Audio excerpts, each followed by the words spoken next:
Good morning and welcome to another of my Monday messages. And I hope you have had a wonderful weekend and you're facing into your Monday with joy and anticipation and excitement for the week ahead. So today I wanted to actually touch on something that comes up quite a lot with my clients, and that is a kind of settling for believing that the best we can do is to manage either physical symptoms or emotional upsets or disabling beliefs or feelings that are stopping us from actually fully enjoying and taking part in something that we have reached a stage in our lives when we know that it's something we need to do or we have to do. Let me give you an example. In part of my questioning as a homeopath, I would be asking about basic bodily functions. So let's say I ask about the bowels.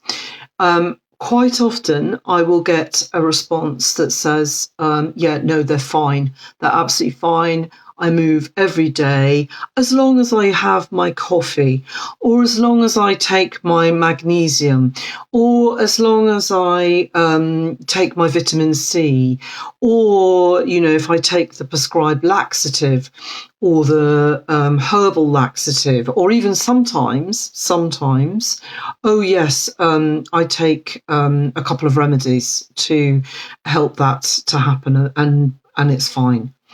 It might even be, that I need to go and bounce on the trampoline, and then my bowels move. And the perception is that the bowels are fine because we're taking those things, and particularly if the things are natural.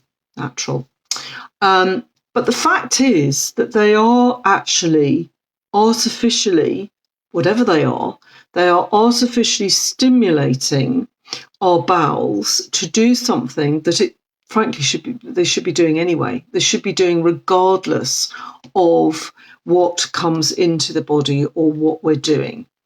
Very importantly, actually, that's why I picked the bowels. So when that happens, what we're actually doing is we're managing sluggish bowels. We're managing bowels that aren't actually working fully as they should. And largely we're settling for that. And that could well be because there's some kind of underlying belief that is informing that behaviour, telling us that that's the best I can hope for. This is something, perhaps this is something that I believe that I was born with, and I've always been like that. And it's fantastic because it used to be a real problem when I was younger, but now I manage it. It doesn't feel like it's a problem anymore. Okay, and that, let me be clear, is not without merit. Definitely has a place in our journey to recovery or to transformation. But it feels very different, and it costs us something often as well. So I'll give you another example, my own experience. Due to various things that happened to me as a child at school, I, not uncommonly actually, grew up being absolutely petrified of public speaking, of having my photograph taken, of being in front of the camera in any way. And I built a very successful career on staying behind the camera, literally, because I was a television producer for many years. And then I reached a stage in my career where I was promoted. I sought that promotion, and I went for a job as head of the television production department. And that meant that I was in charge of a very large department, some 40 people, and I was responsible to the board of directors at the company that I was working for, and I had to liaise with clients as well, all of which involved a degree of public speaking. And I learnt how to manage that, how to put things in place that worked for me so that I could actually perform those duties. And actually, I think I'm fairly confident in saying that most people would not have known that I wasn't very fluent in it. And I felt really proud of myself for having done that. And I still do feel proud of myself for having done that. But it cost me dearly, because the feelings that were underneath were still there. They were still very much present. Yes, some of them had been dialed down a bit because I learned how to do that, but they were there at a low level all the time. And after I had done any of these presentations, I was absolutely exhausted. I had to spend a lot of my energy just in managing to get through those situations. And in those days, I was not cognizant about any kind of natural health systems, actually, but I didn't know about homeopathy. I didn't know about QTT or any of the resources that I really adore now and I'm very well versed in. So cut to when I decided to leave my job as a TV producer and head of television production, and I retrained and became a holistic health practitioner. One of the first things that I remember feeling was, oh, thank God I don't have to do that anymore. Because the feelings were still there. And for many years, I was absolutely fine because I was dealing with one-to-ones and I was quite good at PR and stuff like that. And in those days, social media wasn't really a thing. All of those things that we rely on now were not really... I could avoid them, basically. They weren't as big as they are now. Then I reached a stage where it did become very necessary for me to actually start making connections and reaching out and running courses and all of those things that required some degree of public speaking. And that's at the same time when I discovered QTT.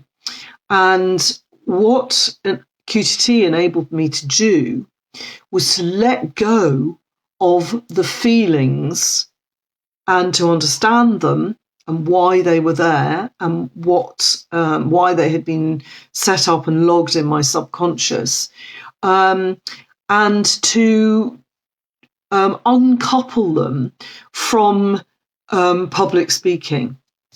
So the energy that was very much enmeshed with my beliefs around public speaking became untangled, and I was able to actually let that energy resolve. And I no longer have to manage the feelings that were coming up in the past around me doing things like this. And actually nowadays, I would actually choose to do something like this over writing it as a post because it's just easier. It's much easier, actually. I don't have any of the old fears or anxieties or actually terror around doing any kind of on-camera work anymore. Now, that's not to say that I don't have a bit of nervousness sometimes, or a bit of this kind of mix of excitement and nervousness. That's fine. That's natural. It's in proportion. It keeps me on my toes. And it ensures that I do, enough preparation, or that I, apply some rigor about what my message is, or, whatever it is. Anyway, it's a positive thing for me. There's a big difference there. I'm not exhausted when I do things like this. It doesn't cost me anything to do things like this. And that is how we tell the difference between when we're managing something, and when we're actually, truly that energy is resolved and it's gone and it's moved on. Good morning, Sarah. Thank you for joining me. So that's one of the differences. The main differences is how we feel. The other thing, especially with physical stuff, is if we're reliant on taking something, whatever it is, it doesn't matter how natural it is, if we're reliant on that in order for part of us to be functioning as it should, stop that thing and see, will your bowels, for example, continue to work fine because they've learnt how to do that without that crutch? If they don't, then you haven't affected anything really long term. You're just helping it out. You're helping them out on a daily basis. And meantime, the bowels may be getting actually worse, not better. So those are two very clear ways to tell whether we're managing something or whether we're actually we've actually made a real transformation and we're feeling better and feeling more empowered and not attached to those feelings anymore.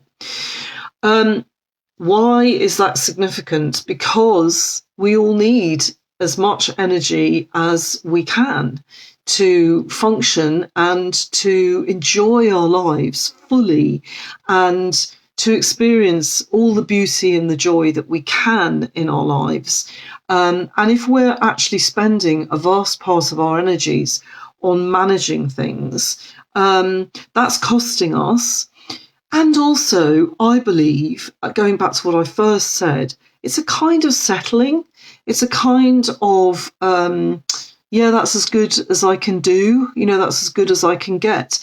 And I want to ask you this morning to examine where in your life you might be doing that, where you might have taken on some kind of belief, whether that's from the collective or from your family or, some other incidents or series of incidences in your life that has led you to believe either that that's it for me, that's as far as I can go, that's as good as I can get, and sure, I was born with this, and it's being able to manage it so that it's not as prohibitive as it was is the best I can do. So look at those beliefs, ask yourself how true they actually are. Might there be a possibility of you actually taking that further, of actually resolving that thing, whatever it is, fully, so that you do not have to spend energy on managing it anymore? Is that possibility there? What will it mean when you can access whatever the resources are that you're perhaps not feeling able to access right now? How will your life change once you do that?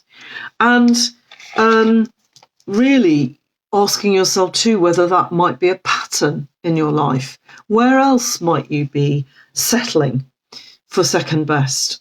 Because that's something that we definitely look at, my clients and I, when they come to work with me.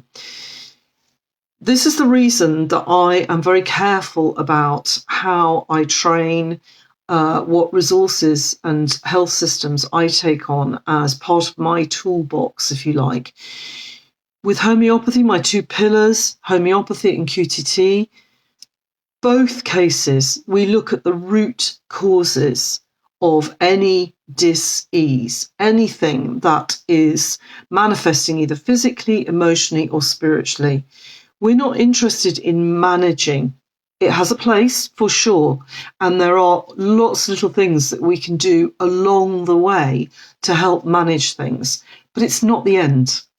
The end is when we can actually feel that those things just aren't there anymore.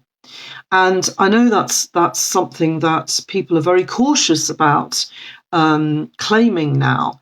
And I'm not making any claims. I'm just saying there is the possibility of that's there for anyone who wants to take that journey.